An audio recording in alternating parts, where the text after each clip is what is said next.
I decided to give two more videos in the community. One is of moon and one is of sun. Today I am going to tell you about the importance of sun in your chart. Sun is your father, sun is the creator.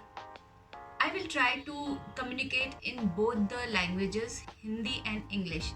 I am very happy that many doctors have joined and they are also keen to learn medical astrology. और medical astrology की ऐसी चीज़ है, मैं चाहती हूँ कि हर किसी को एक बेसिक अंडरस्टैंडिंग होना चाहिए। हम डॉक्टर के पास तब जाते हैं जब कोई डिजीज सरफेस आउट हो जाती है, जब अनईजीनेस होने लग जाती है या कोई ना कोई इशू हो जाता है। लेकिन आप अपने बर्थ चार्ट में इतना आप 21 डेज में सीख लोगे कि आप बर्थ चार्ट देख के ये बता सकते हो कि ये डिजीजेस आने के चांसेस हैं और इनको आप क्योर कर सकते हो, नहीं कर सकते हो, या किस लेवल पे आपको सर्जरी करवानी है या अपने आप ठीक हो सकते हो, ये अंडरस्टैंडिंग आपको ज़रूर मिल जाएगी। आज का टॉपिक बहुत बहुत इम्पॉर्टेंट है बिकॉज सन को स्वास्थ्य का कारक माना गया है मेडिकल एस्ट्रोलॉजी में। मेडिकल एस्ट्रोलॉजी को आयु ज्योतिष कहते हैं।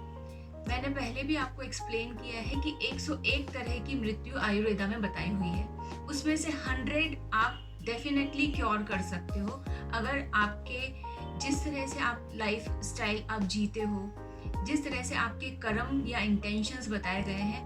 100 जो डेथ बताई गई है उनको आप इजीली स्मूथली आप उनसे निकल सकते हो। कई बार ऐसा होता है वो 100 डेथ में आपके एक्सीडेंट्स भी होते हैं। आप जैसे बोलते हो एक वर्ड कि आज तो मैं मरते मरते बच गया, that was also a time when the one death was written.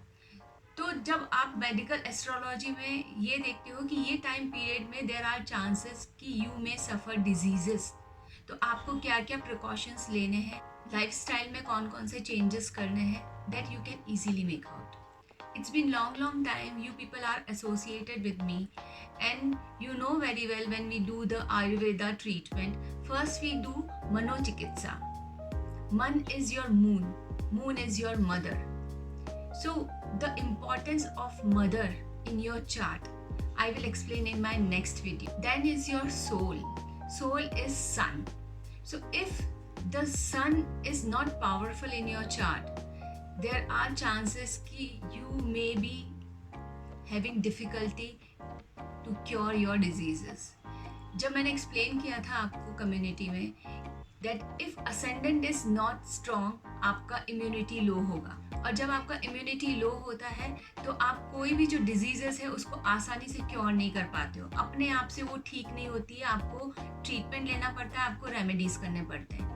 इसी तरह से अगर आपका सन एफ्लिक्टेड है, आपका सन स्ट्रॉन्ग नहीं है, या किसी मैलेफिक के साथ, राहु केतु के साथ या सैटर्न के साथ में है, तो उन डिजीजेस को क्योर करना डिफिकल्ट हो जाता है। तो आयुर्वेदा में ट्रीटमेंट ज्योतिष के हिसाब से ही होता है। बहुत सारे डिजीजेस ऐसे हैं, जैसे स्किन से रिलेटेड जितने भी डिजीजेस बताए हैं आयुर्वेदा में, ये बताया गया है कि that is related to your past life. Whatever pending karma you have from your last birth that surface out on your skin. Pregnancy में आपकी जो मदर है उनकी जो मन की स्थिति है वो डिपेंड करता है कि आपका जो असेंडेंट है वो स्ट्रॉन्ग होगा कि वीक होगा, आपका जो इम्यूनिटी है वो स्ट्रॉन्ग होगा कि वीक होगा।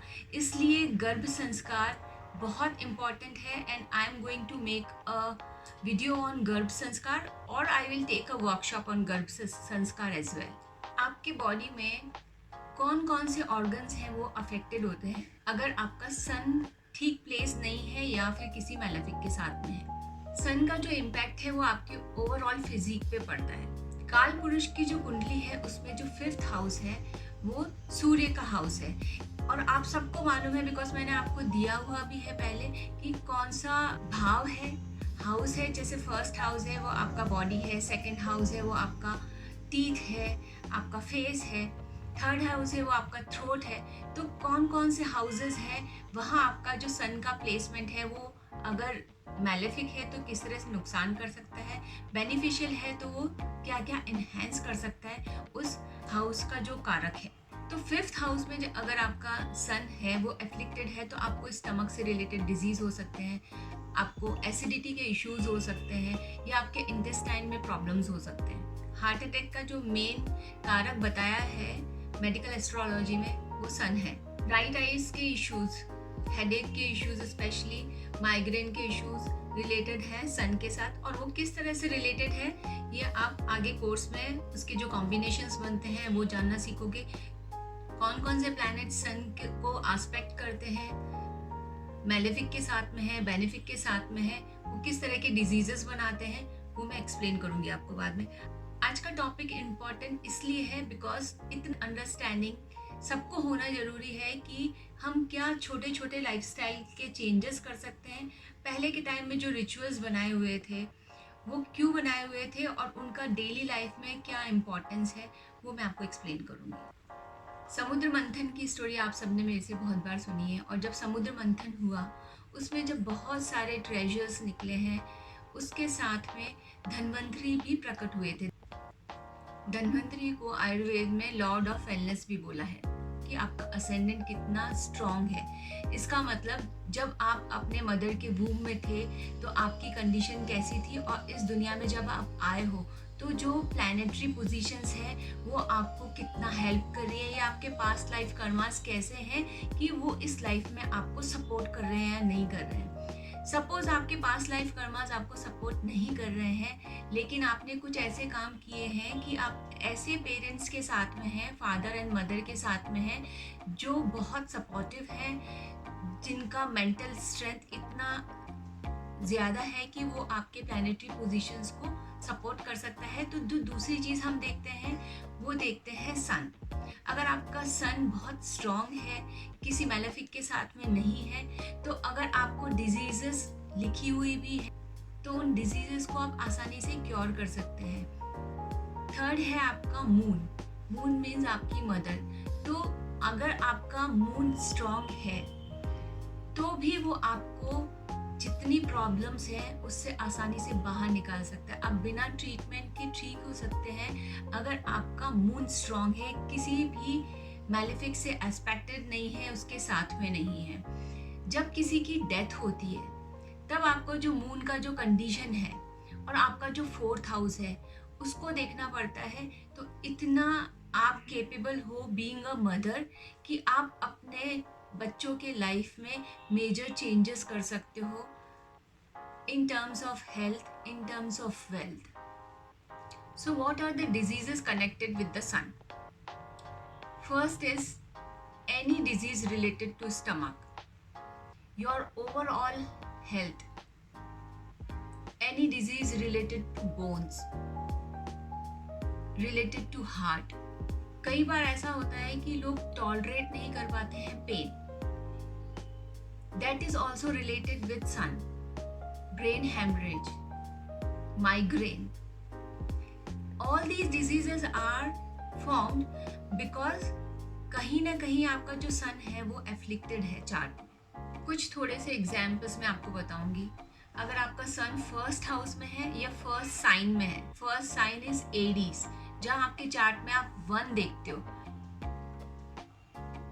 अगर उस साइन में सन है तो आपको क्या क्या प्रॉब्लम्स हो सकती है। अगर वो मैलेफिक है, एस्पेक्टेड बाय सैटर्न है या राहु है, तो आपकी जो मेमोरी है वो लॉस हो सकती है, लॉस ऑफ कॉन्शियसनेस हो सकता है, आपको ब्लॉक इन ब्लड वेसल्स हो सकता है, हेडेक इश्यूज हो सकते हैं, आपके आई साइट का प्रॉब्लम हो सकता है, एपिलेप्सी हो सकती है। ये सारे जो डिजीजेस हैं वो रिलेटेड है अगर आपका सन है वो एरीज में है, एफ्लिक्टेड है।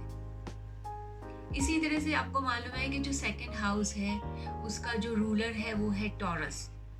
तो आपको जो इश्यूज है 2nd हाउस में सन होने से, तो आपके नोज से लेके आपके माउथ से लेके आपके थ्रोट तक जो भी इश्यूज क्रिएट होंगे वो 2nd हाउस सन की वजह से होंगे। 3rd एंड 4th हाउस में, बिकॉज आपने जब देखा भी हमने बॉडी ऑर्गन्स किए, तो 4th हाउस आपका हार्ट, लंग्स, ये सब आते हैं। तो अगर यहाँ पे आपका सन अफ्लिक्टेड है और है, तब बहुत चांसेस हैं आपको लंग से रिलेटेड प्रॉब्लम होने के, अगर वो 3rd हाउस में है, 4th हाउस में है, या इस तरह से पोजीशन है कि 0 से 3 डिग्री के बीच में या 28 से 30 डिग्री के बीच में उसका पोजीशन है। और ये डिटेल में आप समझोगे कि किस तरह से हम डिग्रीज देखते हैं प्लैनेटरी पोजीशंस की। मैंने आपको पहले भी बताया कि अगर 5th हाउस में अगर आपका सन है और एफ्लिक्टेड है तो आपको स्टमक से रिलेटेड इश्यूज होते हैं, बाइल से रिलेटेड इश्यूज होते हैं, आपके इंटेस्टाइन में प्रॉब्लम होते हैं। ये एक जनरल अंडरस्टैंडिंग है कि अगर सन आपके किसी भी भाव में अगर बैठा है तो उस भाव को किस तरह से अफेक्ट कर रहा है। मेडिकल एस्ट्रोलॉजी नॉर्मल एस्ट्रोलॉजी से बिल्कुल डिफरेंट है, बिकॉज अगर आपको सन एक भाव में कोई डिजीज दे रहा है एफ्लिक्टेड होने से, तो वो आपके लाइफ में किसी और तरह से आपको अफेक्ट करेगा। इसलिए मेडिकल एस्ट्रोलॉजी को पढ़ने और समझने का तरीका बिल्कुल डिफरेंट होता है। अगर आपने पहले से एस्ट्रोलॉजी सीखा हुआ भी है और अगर आपने मेडिकल एस्ट्रोलॉजी नहीं पढ़ा है तो आप उसको बिल्कुल सेपरेटली समझिए। 6, 8, 12 इन तीनों हाउसेस में ऑलरेडी कुछ ना कुछ प्रॉब्लम रहती है। कोई भी प्लैनेट अगर इन हाउसेस में जाता है तो 6th हाउस आपका डिजीजेस का है, 8th हाउस आपका डिजीज एंड डेथ दोनों का है, एंड 12th हाउस में जब भी कोई प्लैनेट होता है तो आपको नींद से रिलेटेड, आपके मेंटल इश्यूज से रिलेटेड कुछ प्रॉब्लम्स होते हैं।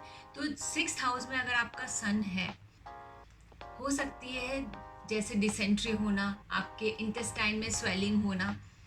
लेकिन इन हाउसेस में जब डिजीजेस आती है तो उनको क्योर करने में थोड़ा टाइम लगता है। 6th हाउसेस की डिजीजेस फिर भी आसानी से क्योर हो जाती है, लेकिन जो 8th हाउसेस में डिजीजेस आती है उसको क्योर करने में ज़्यादा डिफिकल्टी होती है।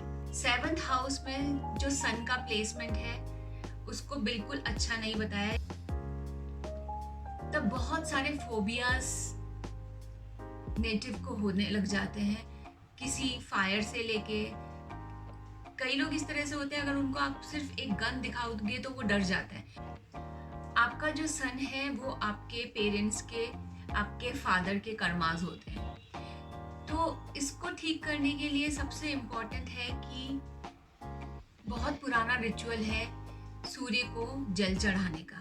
बहुत ही सिंपल टेक्निक है, बहुत ही इफ़ेक्टिव टेक्निक है। इसके अलावा जब हम कोर्स करेंगे तो आपको कौन सा खाना खाना चाहिए, किस तरह के बर्तनों का यूज़ करना चाहिए, ताकि आपका जो सन है डिफरेंट हाउसेस में उसकी आप रेमेडीज कर सको। When you have basic understanding कि आप एक चार्ट देख के ये बता सको कि ये डिजीजेस आने के चांसेस हैं। फिर आप उसकी विंशोत्तरी दशा में जब जाते हो तो आप ये देखोगे कि कौन कौन से टाइम पे डिजीजेस आने के चांसेस हैं। फिर आप ये देखोगे कि इनके कौन कौन से कॉम्बिनेशंस ऐसे हैं जिसकी वजह से आपका जो सन है वो एफ्लिक्टेड है।